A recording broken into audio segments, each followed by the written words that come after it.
윤 대통령이 어제죠. 여당의 위기감을 좀 의식했기 때문인지 모르겠는데 어제 부활절 연설에서 낮은 자세를 언급을 했습니다. 장가희 기자. 그리고 좀 이따가 이제 윤 대통령이 11시부터 이제 대국민 담화를 해요. 한번 어떤 내용일지 한번 설명해 볼까요? 네, 어제 부활절 연합 예배에 참석을 해서요. 윤 대통령과 정부는 더 낮은 자세로 국민 속으로 깊숙이 들어가서 국민의 작은 목소리도 귀 기울이겠다 이렇게 언급을 했습니다. 조금 뒤 11시가 조금 넘어가면 윤 대통령이 대국민 담화도 가질 계획인데요. 네. 의료개혁, 의대 정원 2,000명 증원 문제로 정부와 의료계가 강대강 대치를 벗어나지 못하고 있죠. 이에 대해서 대통령이 국민께 드리는 말씀이라는 주제로 정부의 입장을 구체적으로 밝힐 예정입니다. 네. 자, 서영주 대변인, 일단은 대통령이 대국민 담화 나서는 건 그냥 오랜만인 것 같습니다. 어떤 내용이 담길 거고 어떤 내용이 좀 담겨야 한다고 좀 보십니까? 지금 현재 가장 급한 내용이 이제 의료 개혁 문제잖아요. 예. 지금 국민들이 불편해합니다. 빨리 해결해줘. 그다음에 현장에서 너무 힘들어. 이 얘기를 지금 국민들이 아우성을 치고 있기 때문에 어떤 거기에 대한 보관을 내놓을 거는 같은데, 제가 봐서는 윤석열 대통령이 이 정도의 대국민 담화를 50분 동안 한 주제로 한다는 거는 저는 제 생각에는 물러설 생각이 없다. 그런 거 네, 죄송합니다. 지금 윤 대통령이 대국민 담화 시작합니다. 들어보도록 전공의들의 하겠습니다. 집단 행동으로 얼마나 불편하고 불안하십니까? 이 어려운 상황에도 불편을 감수하며 정부의 의료 개혁에 힘을 보태주고 계신 국민 여러분께 감사의 말씀을 드립니다. 아울러 국민들의 불편을 조속히 해소해드리지 못해 대통령으로서 송구한 마음입니다. 국민 여러분, 지금 정부가 추진하는 의료 개혁은 국민 여러분을 위한 것입니다. 촌각을 다투는 환자들이 응급실을 찾아 뺑뺑이를 돌다가 길에서 사망하는 일이 벌어지고 있습니다. 아이가 아프면 새벽부터 병원 앞에서 줄을 서야 합니다. 비수도권 지역은 더 열악합니다. 가까운 곳에 산부인과가 없어서 진료와 출산을 위해 병원 원정을 나서는 지경입니다. 이러한 상황을 뻔히 아는 정부가 어떻게 손을 놓고 있겠습니까? 정부의 의료 개혁은 필수 의료, 지역 의료를 강화해서 전국 어디에 살든 어떤 병에 걸렸든 모든 국민이 안심하고 치료받을 수 있는 의료 환경을 만들기 위한 것입니다. 이를 위해서는 의사가 더 필요합니다. 국민의 생명과 건강을 지키기 위한 의사 증원을 의사들의 허락 없이 할 수 없다고 한다면 거꾸로 국민의 목숨의 가치가 그것밖에 안 되는 것인지 반문할 수밖에 없습니다. 국민은 이 나라의 주권자입니다. 정부는 국민의 생명과 건강을 지키기 위한 4대 의료개혁 패키지에 그동안 의사들이 주장해온 과제들을 충실하게 담았습니다. 필수 의료, 지역 의료에 종사하는 의사들에게 공정한 보상과 인프라 지원을 해주기 위해 10조 원 이상의 재정을 투자하고 의료사고와 관련한 법적 리스크 부담을 완화해 주기 위해 사법 리스크 안전망을 구축하는 방안도 포함했습니다. 의료사고 처리 특례 법안, 필수 의료 투자 계획, 전공의 수련 환경 개선, 전문의 중심 병원 전환, 의료 전달 체계 개선 과제 등 국민과 의사 모두를 위한 구체적 개혁 방안을 제시했습니다. 그런데도 지금 전공의들은 50일 가까이 의료 현장을 이탈하여 불법적인 집단 행동을 계속하고 있습니다. 오로지 하나, 의사 증원을 막기 위해서입니다. 만일 증원에 반대하는 이유가 장내 수입 감소를 걱정하는 것이라면 결코 그렇지 않습니다. 현재 우리나라 의사들의 평균 소득은 OECD 국가들 가운데 1위입니다. 20년 후에 의사가 2만 명이 더 늘어서 수입이 줄어들 것이라는 걱정은 기우에 불과합니다. 20년 뒤 의사는 2만 명이 더 늘어나지만 국민소득 증가와 고령화로 인한 의료 수요는 그보다 더 어마어마하게 늘어납니다. 정부의 의료 개혁은 의사들의 소득을 떨어뜨리려는 것이 아닙니다. 필수 의료와 비필수 의료, 지역 의료와 수도권 의료 간의 의사들 소득 격차는 줄어들 수 있습니다만 전체적인 의사들의 소득은 지금보다 절대 줄지 않을 것입니다. 더욱이 의료 산업 발전에 따라 바이오, 신약, 의료기기 등 의사들을 필요로 하는 시장도 엄청나게 커질 것입니다. 또한 우리 의료 산업도 글로벌 마켓으로 더 많이 진출해야 하는데 의료 서비스의 수출과 의료 바이오의 해외 시장 개척 과정에서 의사들에게 더 크고 더 많은 기회의 문이 열릴 것입니다. 뿐만 아니라 정부는 지역 및 필수 의료 강화, 보상 체계 개선, 의료 인프라 구축에 앞으로 막대한 재정을 투입할 것이기 때문입니다. 그동안 역대 정부는 의료 문제를 건강보험 재정에만 맡겨왔을 뿐 적극적인 재정 투자는 하지 않았습니다. 그러나 저는 의료는 안보, 치안과 같이 국민의 안전에 관한 것이므로 국민의 생명과 건강을 지키는 의료 개혁에 막대한 재정을 투입하겠다고 약속드린 바 있습니다. 그리고 의료에 대한 정부의 재정 투자는 더 큰 민간 투자를 이끌어낼 것입니다. 게다가 지금 의대 정원을 늘린다고 해도 최소한 10년 이후에나 의료 현장에서 의사들이 늘어나기 시작하는 것입니다. 현재 우리나라 의사의 수는 11만 5천 명입니다.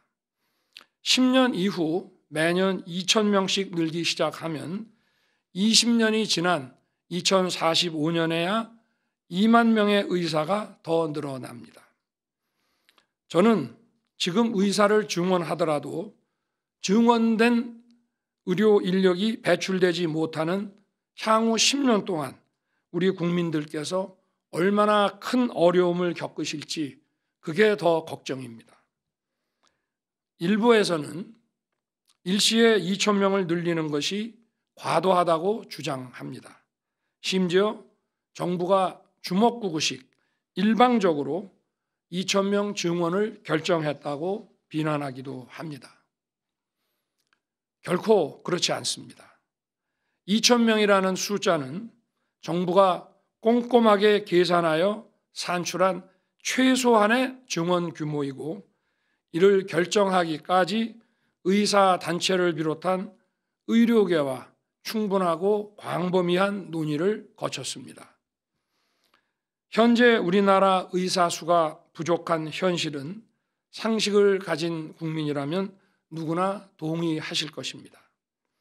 실제 연구 결과도 이를 입증합니다. 정부는 국책연구소 등에서 다양한 방법으로 연구된 의사 인력 수급 체계를 검토했습니다.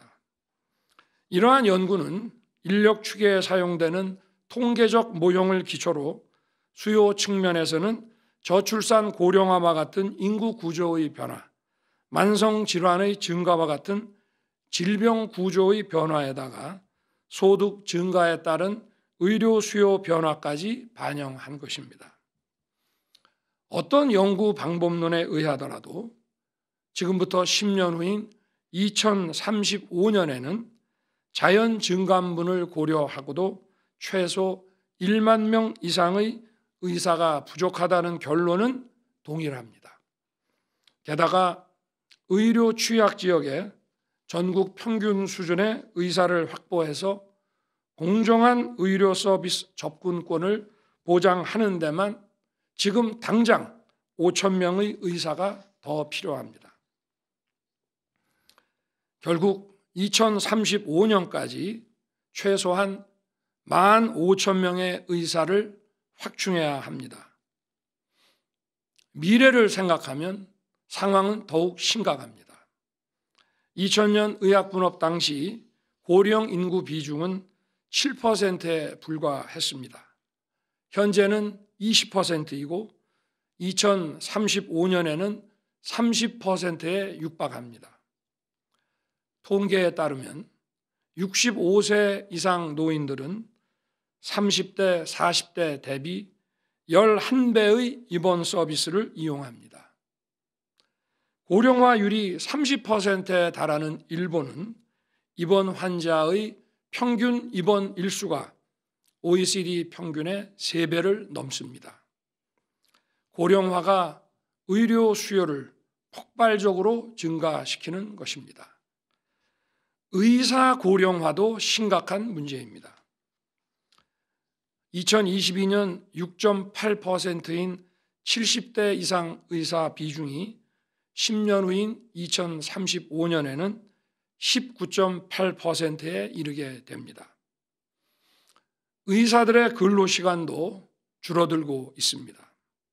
최근 통계를 보면 의사 근로시간은 평균 12%, 전공의 근로시간은 평균 16% 감소했습니다. 이에 더해 고령화에 따른 보건산업 수요도 증가하고 있습니다. 당연히 더 많은 의사가 필요합니다.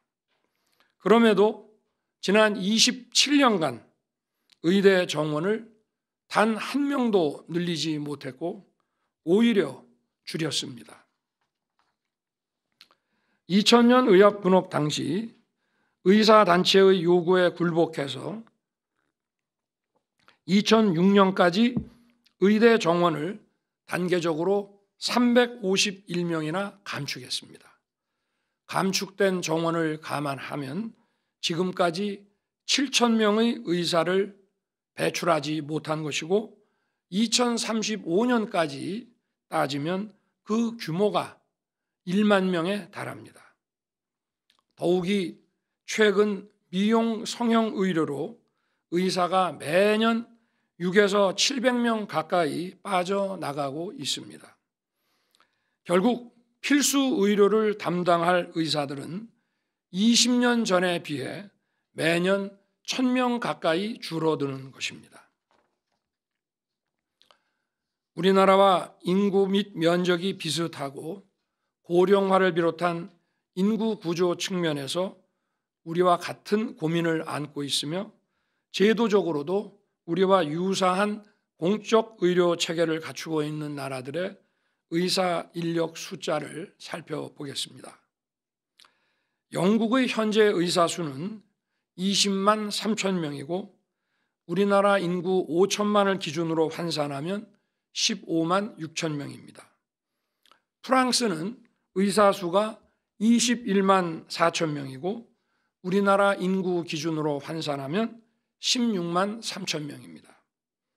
독일은 의사 수가 37만 4천 명이고 우리나라 인구 기준으로 환산하면 23만 2천 명입니다. 일본은 의사 수가 32만 7천 명이고 우리나라 인구 기준으로 환산하면 13만 4천 명입니다.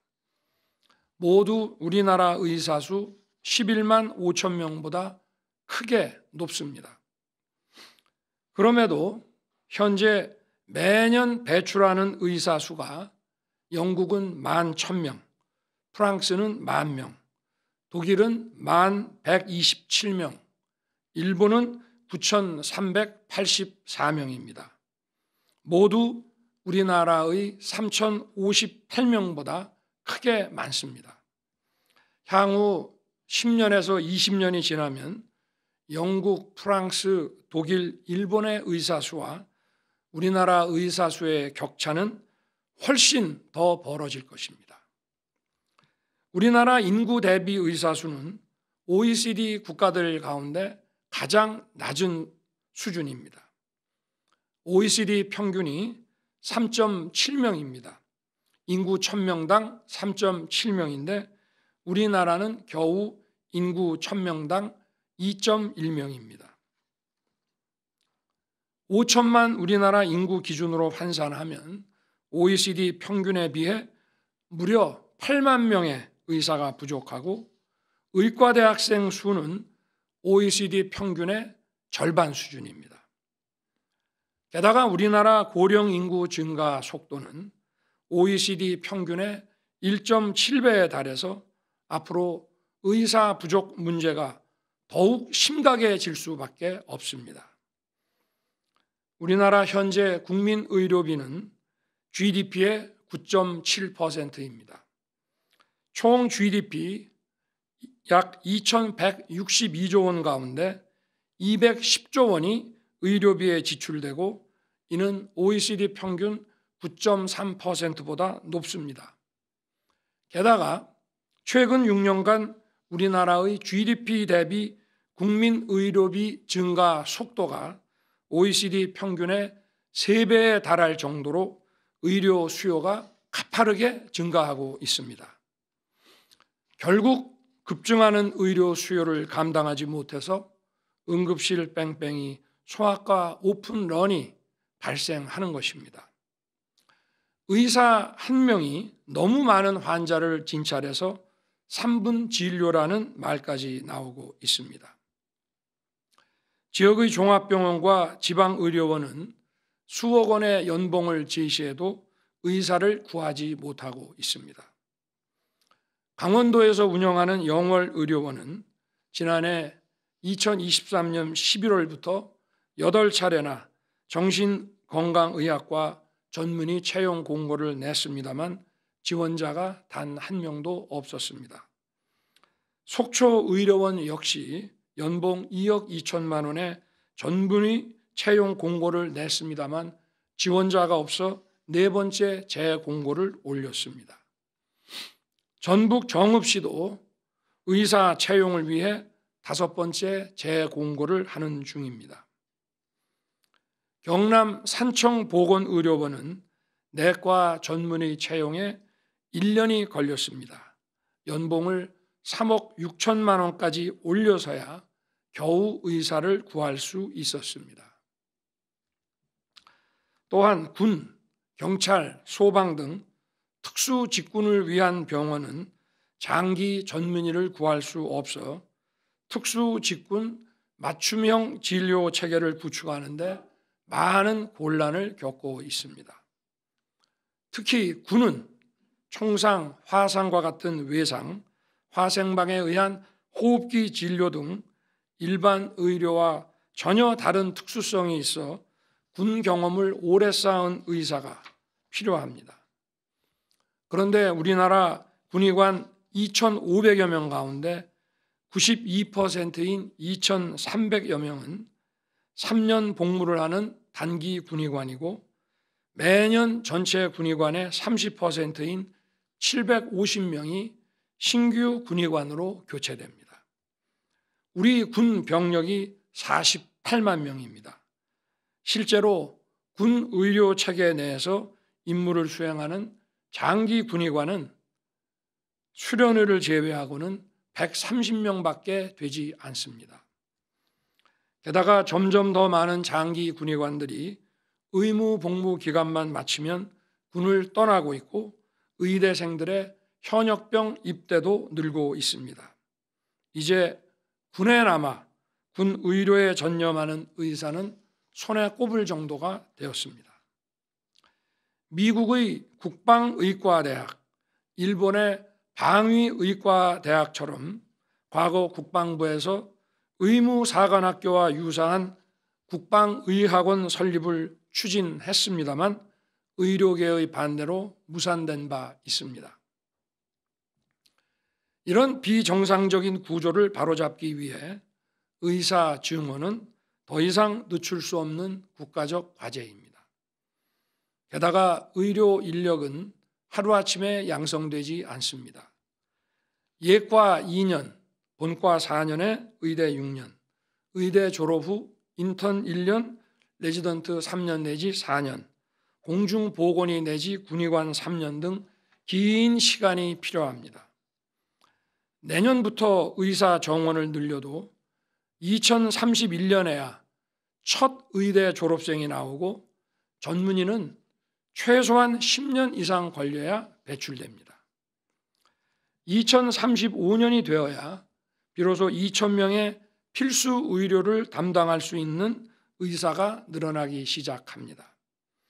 현재 우리나라 활동 의사 수는 아까 말씀드린 바와 같이 11만 5천 명입니다. 전문의가 10년 후에 나오므로 20년 후에야 2만 명이 더 늘어납니다. 2,000명은 그냥 나온 숫자가 아닙니다.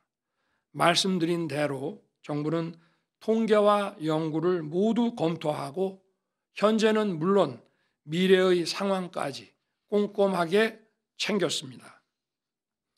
내년부터 2,000명씩 늘려도 급속한 고령화에 대응하고 지역 의료에 필요한 인력을 공급하기에는 부족합니다. 의대 정원 2,000명 증원은 국민의 생명과 안전을 지키는 헌법적 책무를 이행하고 급격한 고령화에 대응하기 위한 최소한의 증원 규모임을 다시 한번 말씀드립니다. 국민 여러분, 논의가 부족했다는 일부 의료계의 주장 역시 사실을 왜곡한 것입니다.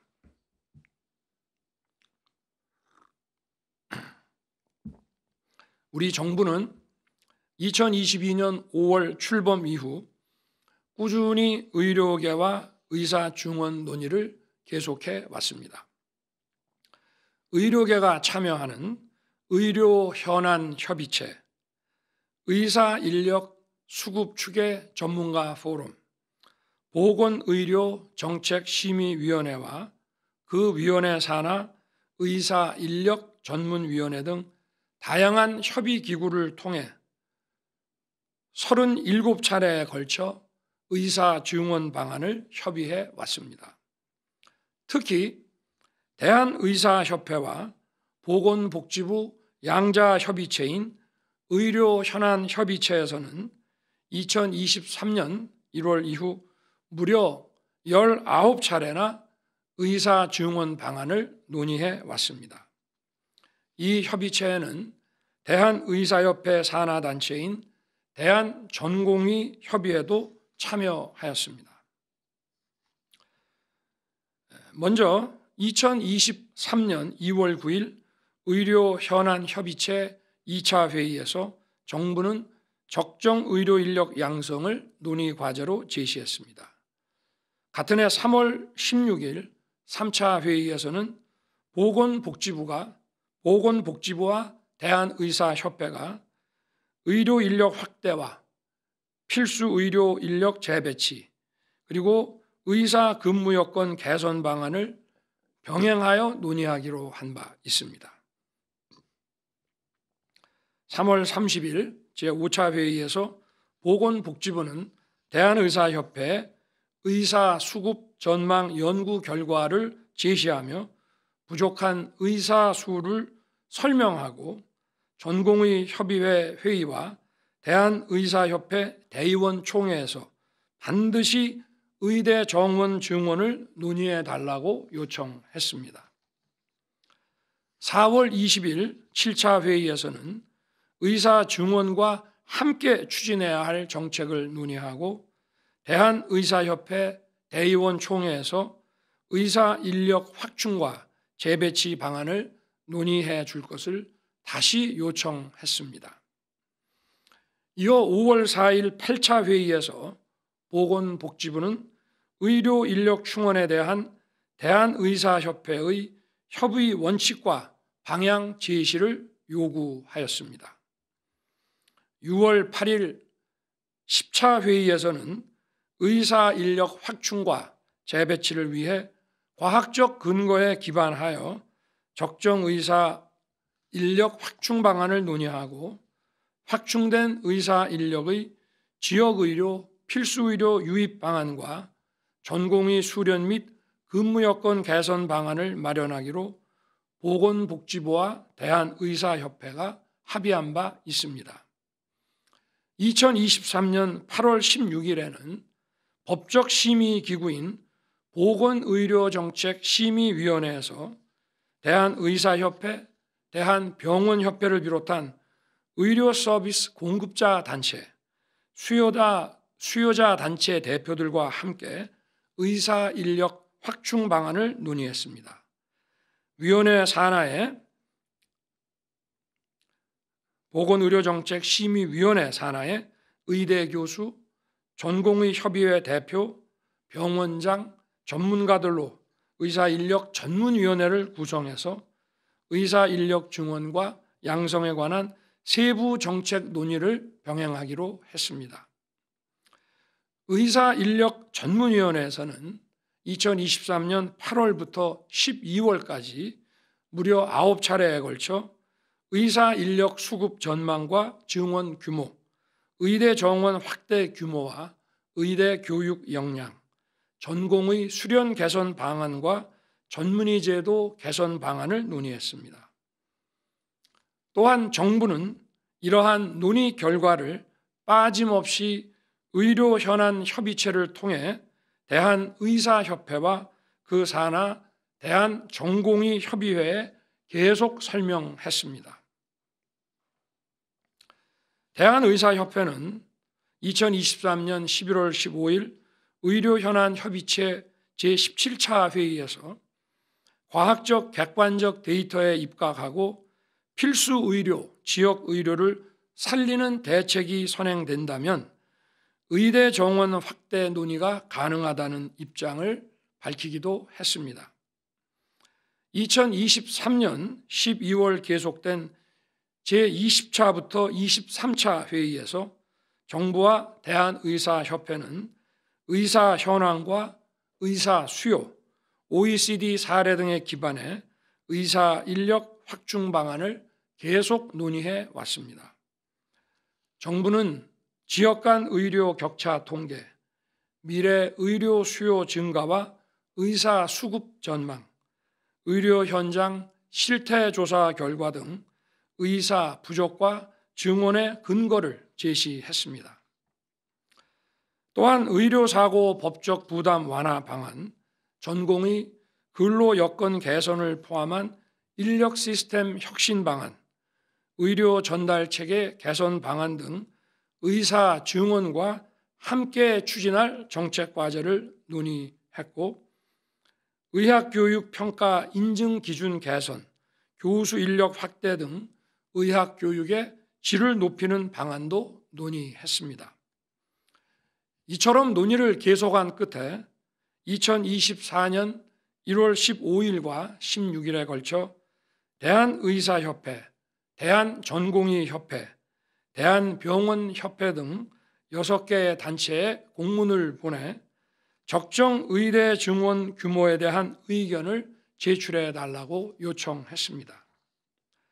아울러 2024년 1월 17일 보건복지부는 제25차 의료 현안 협의체에서 의대 증원 규모를 제시해 달라고 의사협회에 공식적으로 요청했습니다. 이에 대해 대한의사협회는 의대 정원 증원 규모에 대한 의견을 제출하지 않았습니다. 그러면서 의사가 부족하지 않다는 주장만 되풀이했습니다. 대한전공의 협의회 역시 아무런 의견을 제출하지 않았습니다. 한편 정부는 2023년 10월 19일 필수의료 혁신 전략을 발표한 이후 의학교육의 질을 유지하면서 확대 가능한 의대 정원 규모를 파악하기 위해 2023년 10월 27일부터 11월 9일까지 전국 40개 의과대학을 대상으로 증원 수요 조사를 진행했습니다. 우리나라 의과대학의 현재 입학 정원이 전부 합쳐서 3,058명입니다. 전체 의과대학이 제시한 2025학년도 의대 입학 정원의 증원 수요는 최소 2,151명에서 최대 2,847명에 달했습니다. 나아가 각 대학은 정원을 지속적으로 확대해서 2030학년도까지 최소 2,738명에서 최대 3,953명의 추가 증원을 희망했습니다.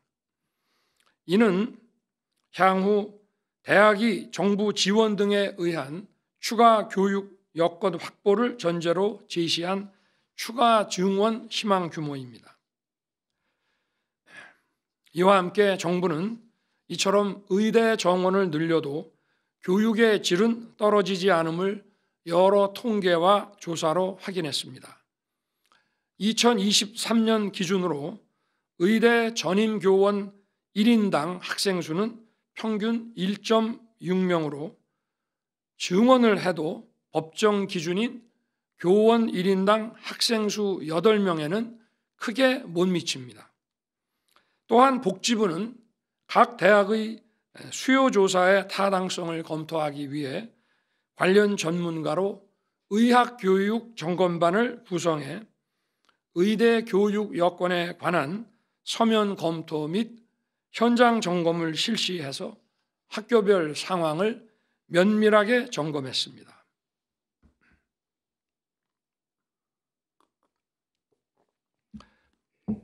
실제로 의과대학을 운영하는 40개 대학이 2024년 2월 22일부터 3월 4일까지 정부에 제출한 2025학년도 의대 정원 증원 신청 인원은 서울 소재 8개 대학이 합해서 365명, 경기 인천 소재 5개 대학이 565명, 비수도권 27개 대학이 2,471명으로 총 3,401명에 달했습니다. 이는 2023년 11월 각 대학이 회신한 의대 증원 최대 규모인 2,847명을 훨씬 뛰어넘는 수치입니다. 국민 여러분, 이처럼 정부는 확실한 근거를 갖고 충분한 논의를 거쳐 2,000명 의대 정원 증원을 결정했습니다. 국민의 의료 수요를 충족시킬 수 있는 적정 수준의 의료 서비스를 공급하려면 의사 인력이 먼저 충분히 공급되어야 하고 교육과 훈련도 뒤따라야 합니다. 의료 인력 양성에 시간도 오래 걸리기 때문에 중장기적인 인력 계획과 정책이 중요합니다. 그런데 증원 규모에 대한 구체적 숫자를 제시해달라는 정부의 요청에 묵묵부답으로 일관하던 의료계는 이제 와서 근거도 없이 350명, 500명, 1,000명 등 중구난방으로 여러 숫자를 던지고 있습니다. 뿐만 아니라 지금보다 500명에서 1,000명을 줄여야 한다는 으름장도 놓고 있습니다.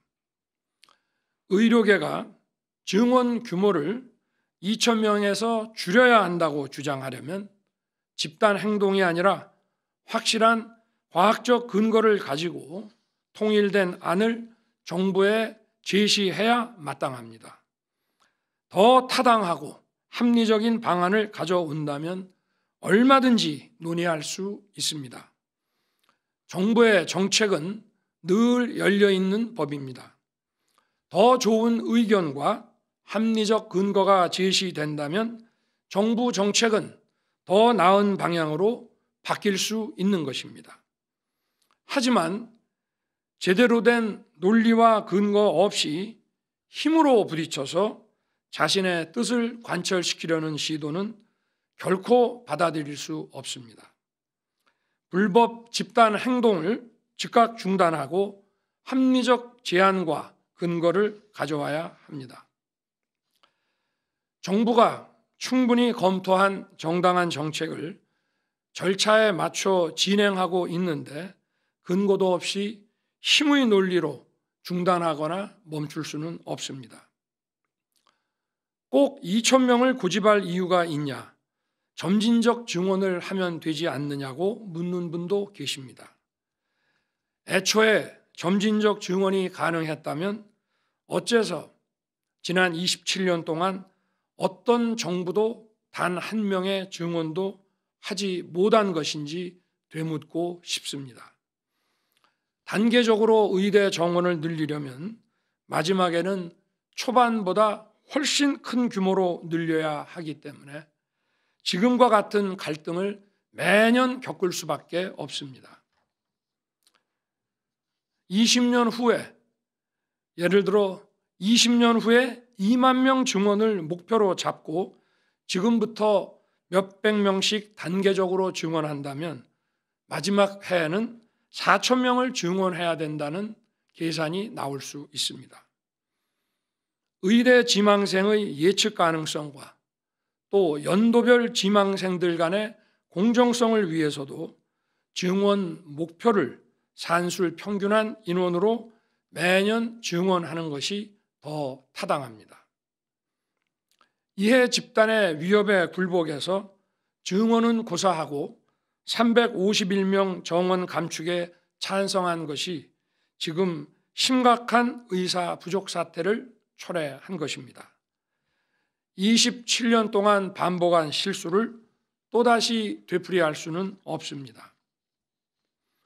국민 여러분, 의료는 국민의 생명과 직결된 것입니다. 일부 의사들의 불법 집단 행동은 그 자체로 우리 사회에 중대한 위협이 됩니다. 지난 27년간 국민의 90%가 찬성하는 의사 증원과 의료 개혁을 그 어떤 정권도 해내지 못했습니다. 역대 정부들이 9번 싸워 9번 모두 졌고 의사들의 직역 카르텔은 갈수록 더욱 공고해졌습니다. 이제는 결코 그러한 실패를 반복할 여유가 없습니다. 국가가 의사에게만 의료 행위를 할 수 있는 독점적 권한을 준 이유는 단 하나의 생명도 소중히 하라는 뜻입니다. 의사들이 갖는 독점적 권한에는 국민의 생명과 건강을 보호해야 하는 무거운 책임이 포함되어 있습니다. 그러기에 의사들은 의료법을 준수해야 할 의무가 있습니다. 그럼에도 의대 정원 증원 발표 이후 의사협회는 총파업에 돌입하겠다고 선언했습니다. 정부는 즉각 의사협회 집행부 등에 대해 집단행동 및 집단행동 교사 금지 명령을 내렸습니다. 또한 국민 생명과 건강에 위해를 주는 집단행동과 집단행동을 부추기는 일체의 행동을 즉시 중지할 것을 강력히 촉구했습니다. 지난 2월 19일부터 전공의를 중심으로 근무지 집단 이탈이 시작되면서 정부는 221개 전체 수련병원을 대상으로 집단 연가 사용 불허 및 필수 의료 유지 명령을 내리고 근무지를 이탈한 의사들에게 개별적으로 업무 개시 명령을 내렸습니다. 그럼에도 90%가 넘는 전공의들이 환자 곁을 떠났습니다. 정부에서 여러 차례 수련병원 현장 점검을 통해 전공의들의 근무 여부를 확인하고 환자 곁으로 돌아올 것을 당부했지만 끝끝내 돌아오지 않고 있습니다. 독점적 권한을 무기로 의무는 내팽개친 채 국민의 생명을 인질로 잡고 불법 집단 행동을 벌인다면 국가는 법과 원칙에 따라 대응할 수밖에 없습니다. 그 누구도 특권을 갖고 국민 위에 군림할 수 없으며 그것이 국민의 생명을 다루는 의사라면 더 말할 것도 없습니다. 정부는 의료법 59조 2항에 따른 업무 개시 명령을 위반하고 복귀하지 않은 8,800명의 전공의들에 대해 의료법과 행정절차법에 따라 면허정지 행정처분을 진행하고 있습니다. 다만 시간이 좀 걸릴 것입니다. 행정절차법은 처분에 앞서 사전 통지를 해야 하고 의견 제출 기회를 부여하고 있습니다. 이러한 의견 제출 기간이 지난 후에야 면허정지 처분 통지가 가능합니다. 사전 통지와 면허정지 처분 통지는 모두 등기 우편 송달로 이루어집니다. 그런데 대부분의 전공의들이 고의적으로 사전 통지를 받지 않고 수령을 거부하고 있습니다. 이 경우 3회까지 재발송해야 하고 그래도 송달을 거부할 경우에 공시 송달을 할 수 있습니다. 현재 대부분의 전공의들에게 2차 사전 통지가 발송된 상황입니다. 모든 절차는 법에 따라 진행되고 있습니다. 전공의 여러분, 통지서 송달을 거부할 것이 아니라 지금이라도 의료 현장으로 돌아와 주기 바랍니다. 제가 대통령으로서 앞으로 수많은 국민의 생명을 구하고 또 수많은 국민의 건강을 지켜낼 여러분을 제재하거나 처벌하고 싶겠습니까? 여러분은 대한민국의 매우 중요한 미래 자산입니다. 국민이 여러분에게 거는 기대와 여러분의 공적 책무를 잊지 말아 주시기 바랍니다. 환자가 기다리고 있는 의료 현장으로 조속히 복귀해 주십시오. 국민 여러분, 지금 일부 의사들은 정부의 조건 없는 대화 제안마저 거부하고 있습니다. 대한의사협회는 의사 정원 감축에 대해 복지부 장차관 파면까지 요구하고 있습니다. 대한의사협회는 그동안 복지부 장차관과 또 복지부 관계자들과 수십 차례 의사 정원 문제를 논의하지 않았습니까? 심지어 총선에 개입하겠다며 정부를 위협하고 정권 퇴진을 운운하고 있습니다. 이러한 행태는 대통령인 저를 위협하는 것이 아니라 국민을 위협하는 것입니다. 정치라는 것이 무엇입니까? 정치란 바로 우리 국민의 문제를 해결하는 것입니다.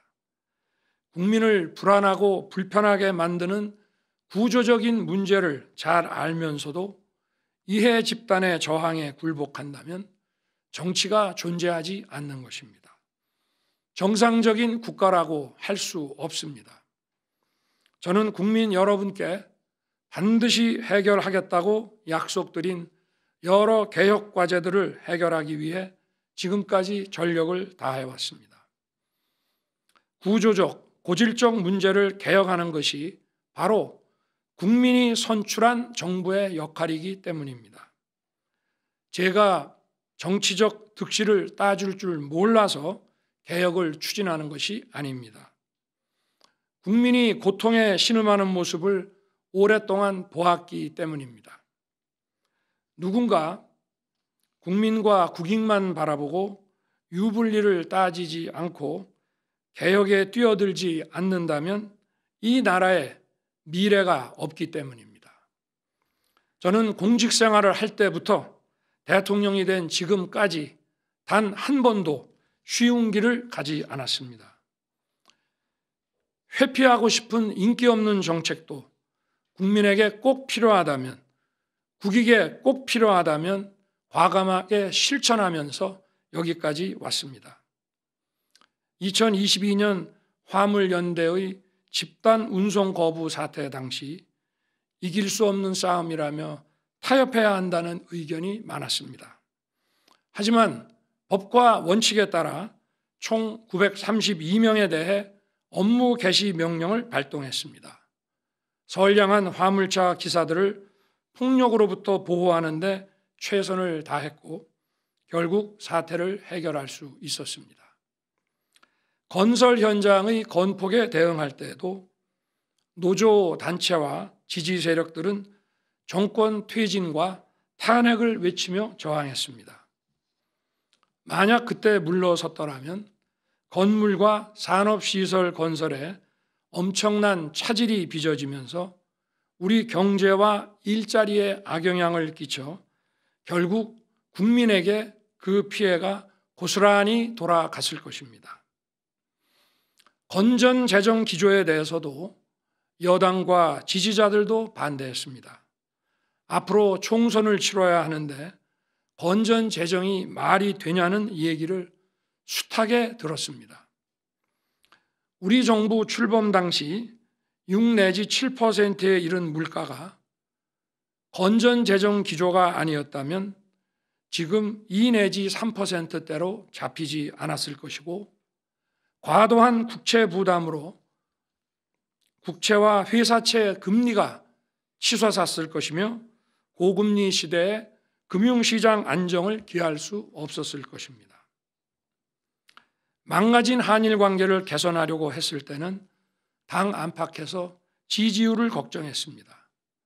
그런데 지금 연간 1,000만 명 가까운 양국 국민들이 상호 방문하고 있고 양국 기업들의 협력은 활발해지고 경쟁력은 향상되었습니다.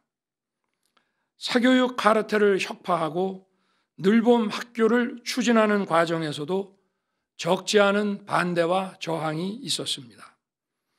아이들과 미래 세대를 위한 정책을 추진하는데 정치적 유불리를 따질 수 없는 일입니다.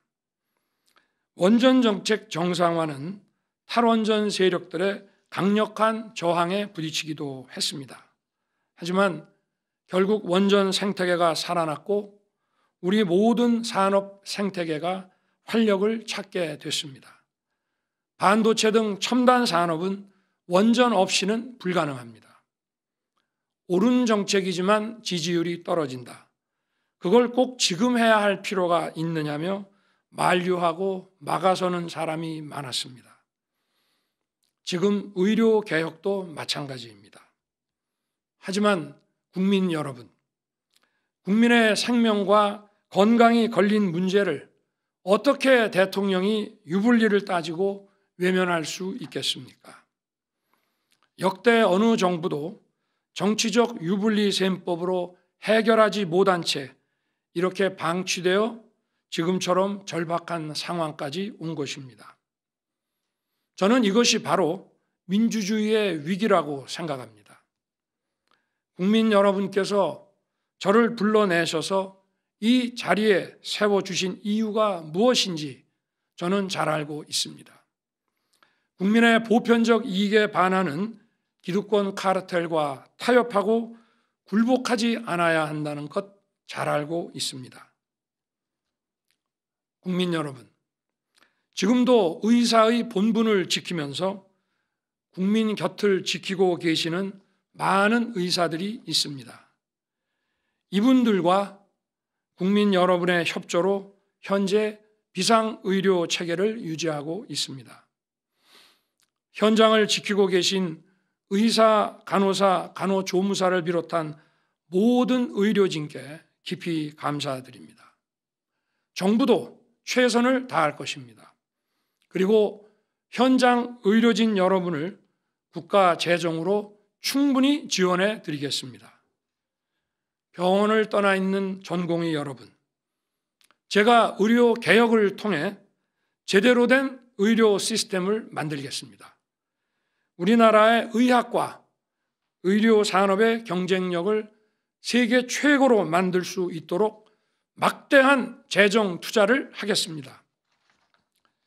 집단 행동을 하겠다면 의사 증언을 반대하면서 할 게 아니라 제가 여러분에게 드린 약속을 지키지 않을 때 하시기 바랍니다. 전공의 여러분, 이제 그만 집단 행동을 중단하고 돌아와 주기 바랍니다. 제가 의료 현장에서 만난 의사들은 헌신적인 분들이었습니다. 의사 단체는 하루라도 빨리 정부와 테이블에 앉아 무엇이 국민의 생명과 건강을 위한 길인지 논의에 나서야 합니다. 의사, 간호사, 간호조무사 등 의료 관련 직역 간 광범위한 협력을 통해 의료 개혁을 이루어내야 합니다. 저는 의료 개혁을 위한 대통령 직속 특별위원회 설치를 이미 제안한 바 있습니다. 또 국민, 의료계, 정부가 참여하는 의료 개혁을 위한 사회적 협의체 구성도 좋습니다. 국민 여러분, 대통령은 국민에게 겸손해야 하고 사회적 약자에게는 더 깊이 머리를 숙여야 합니다. 그러나 저는 국민을 보호해야 하는 헌법상 책무를 지고 있는 대통령입니다. 국민을 힘들게 하고 괴롭히는 일이 있다면 제게 주어진 책무를 확실하게 이행해야 합니다. 의료개혁이라는 과업에서 의사 증언은 최소한의 필요 조건일 뿐이고 더 많은 충분 조건들이 보태지면서 완성될 것입니다. 국민 여러분, 지금은 용기가 필요할 때입니다. 정책 추진과 성공의 동력은 결국 국민 여러분의 성원과 지지입니다. 국민 여러분과 정부가 손을 잡고 정당한 정책을 함께 추진해 나갈 때 비로소 정책이 성공할 수 있고 그 혜택을 온 국민이 누릴 수 있습니다. 정부가 국민을 위한 의료 개혁을 반드시 완수할 수 있도록 국민 여러분의 성원과 지지를 간곡히 부탁드립니다. 저와 정부는 더욱 자세를 낮추고 우리 사회의 약자와 국민 여러분의 목소리에 더욱 귀를 기울이겠습니다. 작은 목소리 하나 놓치지 않고 국민을 위한 일이라면 온 힘을 다하겠습니다. 국민 여러분, 대통령인 제게 가장 소중한 절대적 가치는 바로 국민의 생명입니다. 감사합니다.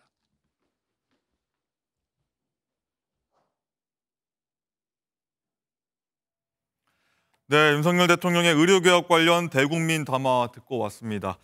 자, 장가 기자, 50분이 넘는 긴 담화였는데 일단은 해오던 일 하겠다, 정면 돌파를 했다고 요약할 수 있을 것 같은데 주요 내용 한번 정리해 볼까요?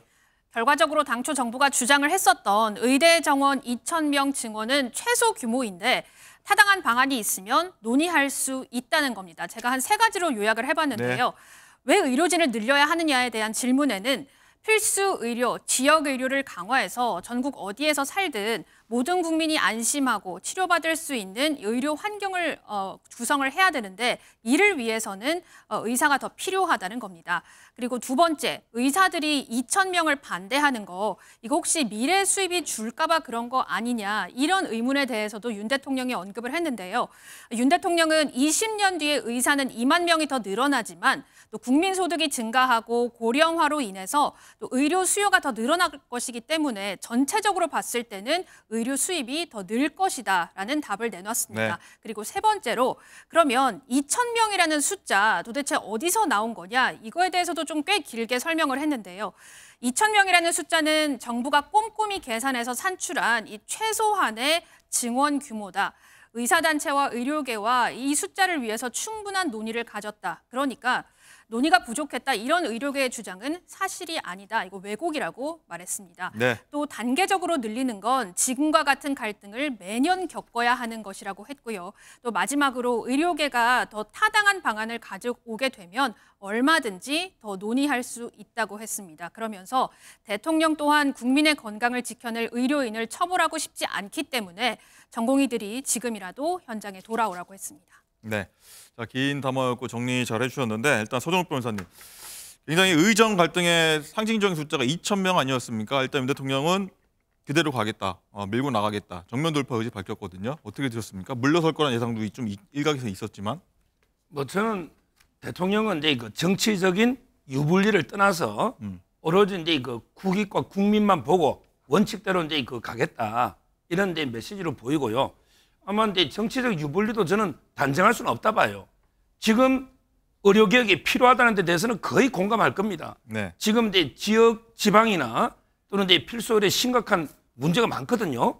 따라서 이제 그 개혁이 필요하다는 데 대해서는 전 국민이 거의 공감하는데 다만 이제 그 대화를 통해 점진적으로 할 거냐 아니면 이런 이제 그 원칙에 따라 2,000명 바로 할 거냐 이런 이제 방법론상의 차이가 있거든요. 네. 지금은 여론에게 저는 팽팽하다 봐요. 처음에는 이제 정원에 대해서 찬성이 압도적이었고 지금은 이제 팽팽한데 뭐 정치적 유불리는 이제 선거에서 결과가 나오지 않겠습니까? 근데 대통령은 그 유불리를 고려하지 않고 어떻게 원칙대로 의료개혁을 하겠다. 네. 이런 데 메시지로 보입니다. 네. 자, 박지원 부원장 어떻게 되셨습니까? 이 대통령 담화 중에 이 내용이 있습니다. 옳은 정책이지만 지지율은 떨어진다. 그럼에도 우리가 갈 길은 가겠다라는 부분 어떻게 평가하시겠습니까? 정책은 옳고 그런 게 존재하는 게 아닙니다. 국민들과의 합의가 되는 것이 중요한 겁니다. 사실 오늘 대통령의 담화를 보면요. 첫 번째, 어쨌든 간에 이 의료 사태로 인해서 국민들이 피해를 보고 있습니다. 거기에 대한 사과가 없습니다. 그리고 이 주체인 의사들과의 대화하겠다는 이야기가 없습니다. 그 이야기는 하나만한 연설을 한 50분 가까이 하신 거다. 이렇게 보여지고요. 또 오늘 이 담화가 국민의힘의 요청이 있었다. 이런 이야기가 있었습니다. 국민의힘이 아우성을 치든 난리를 하든 열차는 간다. 이런 이야기를 하신 것 같습니다. 그래서 아마 본인 고집대로 실컷 하실 것 같아요. 네. 자, 신주호 대변인, 일단은 당에서도 어떤 의견은 전달했다고 좀 전해 들었는데 어떻게 들으셨습니까? 어떻게 당의 입장에서는 뭐 정치적인 유불리 총선 앞두고 있지 않습니까? 좀 옳은 방향이다. 아니면 득실을 어떻게 보십니까? 그러니까 저는 정치적인 득실을 따지기 이전에 의료 개혁이라는 이 시대적 과업에 대해서 대통령이 다시 한번 설명하셨다고 생각합니다. 지금 늘어나고 있는 그 고령화 사회에서 이 의료 개혁은 반드시 필수적이라고 저는 생각을 하고요. 또 동시에 저는 대통령께서 대화의 의지도 내비치셨다고 생각합니다. 의사단체에서 합리적인 방안을 갖고 오면은 충분히 대화를 통해서 더 나은 그 대안을 마련하겠다라고 말씀을 하셨기 때문에 비슷한 취지로 과거에 이제 필수의료 패키지라고 있습니다. 정부가 받아들인 뭐 지역의료 강화 등 그 4대 패키지가 있기 때문에 그것도 정부와 저희 여당이 받아들인 측면이 있습니다. 그렇기 때문에 저는 이제 전공의들을 비롯한 의사단체가 국민 생명을 볼모로 하는 더 이상의 협박을 멈추고 대화의 장에 좀 나서서 다 함께 의료 개혁을 좀 공감하고 동참해줬으면 좋겠는 생각이 있습니다. 네. 송주 대변인, 일단은 이재명 대표가 오늘 오전인가요? SNS에 분명히 이제 수용을 하고 타협하는 안쪽으로 갈 것이다라고 어떻게 보면 예측을 했거든요. 네. 다 빗나갔습니다. 전공법으로 가겠다는 게 대통령의 발언이에요. 네, 윤석열 정부의 이런 태도, 국민들 어떻게 느꼈을까요? 희망이 없다라는 걸 재확인했을 것입니다. 그러니까 국민 앞에는 져야 돼요. 근데 지지 않는 대통령이다. 그러면 이번 정권 심판을 당하겠다. 할 테면 해봐라. 이런 이야기 같거든요. 근데 저는 분명한 것은 지금 국민의 건강과 생명과 안전이 위협받는 상황에 왔어요. 그러면 정부가 한 걸음 물러서는 게 정치거든요. 국민이 주권자라고 하면서 본인이 주권자예요. 본인이 모든 걸 정책을 결정하는 것이고 국민이 희생해라. 이런 발언이기 때문에 저는 솔직히 민주당 입장에서는 선거를 앞두고는 왜 이렇게 민주당을 도와주려고 하지? 그리고 두 번째는 지지율에 연연하지 않겠다라고 했던 이 말을 들으면서 자기 고백이다. 왜냐하면 이 의료 정원 자체가 지지율 때문에 했다는 걸 본인이 스스로 얘기하는 겁니다. 이 의대 정원 부분에 있어서는 예를 들어서 10년 동안 1년에 400명씩 하면 4,000명이 되는 거예요. 그러니까 그런 부분들에 있어서 지혜롭게 해결하면 되는 것을 무조건 의료인을 악마화시켜서 때려잡겠다 하는 부분들은 굉장히 좋지 않은 담화였다. 만우절 담화였으면 좋겠다는 생각이 듭니다. 자, 여기까지 듣도록 하겠습니다. 저희는 내일 다시 찾아뵙도록 하겠습니다. 점심 맛있게 드십시오.